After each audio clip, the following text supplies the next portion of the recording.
अब आइए लास्ट में हम बात करते हैं न्यूमोमीडिएस्टिनम की।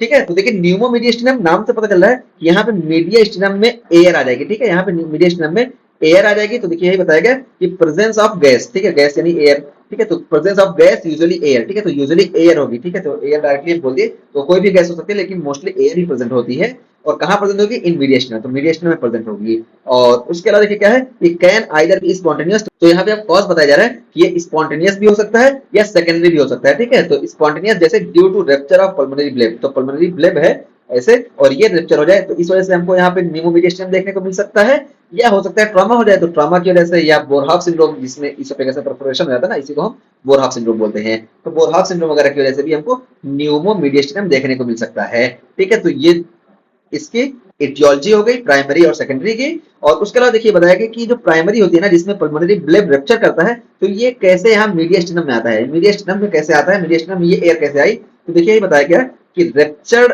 Alveoli allows tracking of air into the mediastinum via peribronchial and perivascular sheath। ठीक है, तो यही बताया कि जो रप्चर एल्वलाई होती है ये मीडिएस्टिनम में एयर को पहुंचाने में पेरीब्रोंकियल या पेरीवेस्कुलर शीथ का सहारा लेती है। ठीक है, यानी यहाँ पे क्या है कि पेरीब्रोंकियल या पेरीवेस्कुलर शीथ के जरिए ये जो रप्चर्ड एल्वोलाई थी इसकी एयर मीडिएस्टिनम में पहुंचती है। ठीक है, तो ये चीज यहाँ पे बताया गया।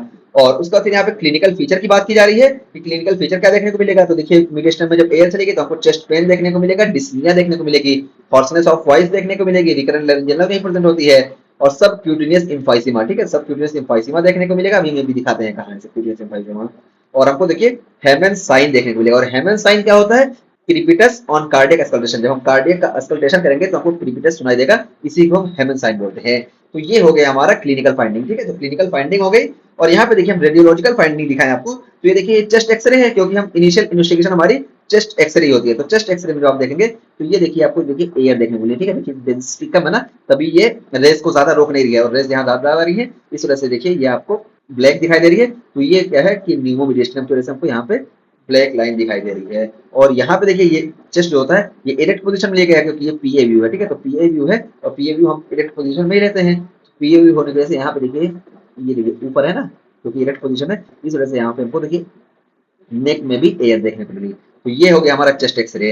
जबकि हम सिटी की बात करें, क्योंकि सिटी इन्वेस्टिगेशन ऑफ चॉइस होती है, इसको भी देखना जरूरी है। तो देखिए सिटी में यहाँ पे देखिए आपको एयर देखने को मिली। ठीक है, तो देखिए एयर आपको देखने को मिली सिटी में, यहाँ पे मीडिएस्टिनम में। और यहाँ पे देखिए और दूसरी क्लिनिकल फाइंडिंग हम ऊपर बात करके आए थे कि हमको यहाँ पे देखिए सब क्यूटिनियस इम्फाइसीमा देखने को मिलेगा।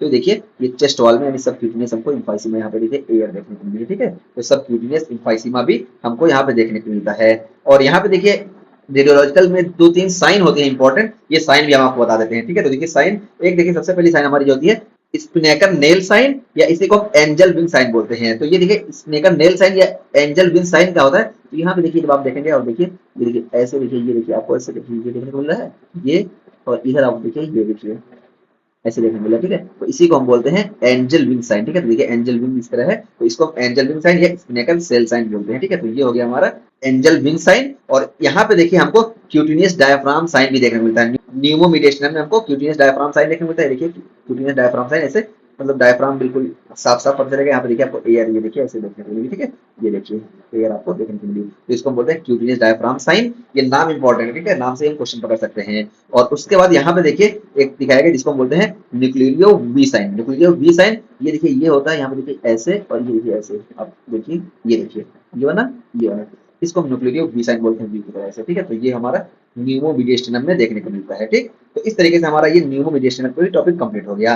तो हम पूरा बता दिए आपको मीडिएस्टिनल पैथोलॉजी क्या होती है। मीडिएस्टिनल पैथोलॉजी में बताया कि मीडिएस्टिनल मास हमको 3 जगह देखने को मिल सकता है, एंटीरियर मीडिएस्टिनल मास, मिडिल मीडिएस्टिनल मास और पोस्टीरियर मीडिएस्टिनल मास। एंटीरियर में 40 से याद रखेंगे, और इसमें मोस्ट कॉमन हमारा जो होता है ये थाइमोमा होता है, और ये थाइमोमा ओवरऑल तीनों में मोस्ट कॉमन होता है। जबकि मिडिल में बात करें बच्चों में ब्रोंकोजेनिक सिस्ट मोस्ट कॉमन होता है, और एडल्ट्स में लिम्फोमा होता है, और पोस्टीरियर मीडिएस्टिनल मास में मोस्ट कॉमनली हमारा ये न्यूरोजेनिक ट्यूमर होता है। ठीक है, ये न्यूरोजेनिक ट्यूमर बहुत इंपॉर्टेंट है। और यहाँ पे हम वाइडनिंग ऑफ मीडिएस्टिनम के 2 क्लू बताएं कि हमको एओर्टिक डिसेक्शन में और एएलएल में वाइडनिंग ऑफ मीडिएस्टिनल देखने को मिलती है, और टी सेल एएलएल में। ठीक है, ये बहुत बड़ा क्लू है हमारे लिए।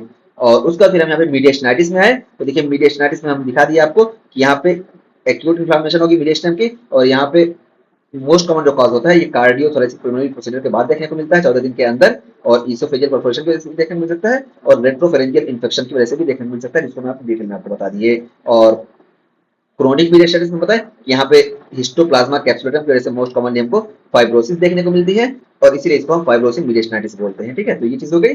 और उसके बाद फिर हम यहाँ पे न्यूमो मीडिएस्टिनम की बात किए, तो यहाँ पे क्या होगा कि मीडिएस्टिनम में एयर आ जाएगी, और ये प्राइमरी भी हो सकता है यानी स्पॉन्टेनियस पल्मोनरी वेल रप्चर कर जाए, या सेकेंडरी हो सकता है ट्रॉमा की वजह से, या इंट्रोजेनिक या बोरहाफ सिंड्रोम वगैरह की वजह से। और यहाँ पे हम पता है कि हमको देखिए क्लिनिकल साइन में हमको हमन साइन देखने को मिलेगा, यानी क्रिटिकस ऑन कार्डियक एक्सपल्टेशन, और रेडियोलॉजिकल फाइंडिंग में देखिए मैं आपको पूरा आपको दिखा दिए। और ये देखिए हमारी एंजल विंग साइन, ये बहुत ही इंपॉर्टेंट है। ठीक है, तो इस तरीके से हमारा ये पूरा जो है मीडिएशन पैथोलॉजी का टॉपिक कंप्लीट हो गया।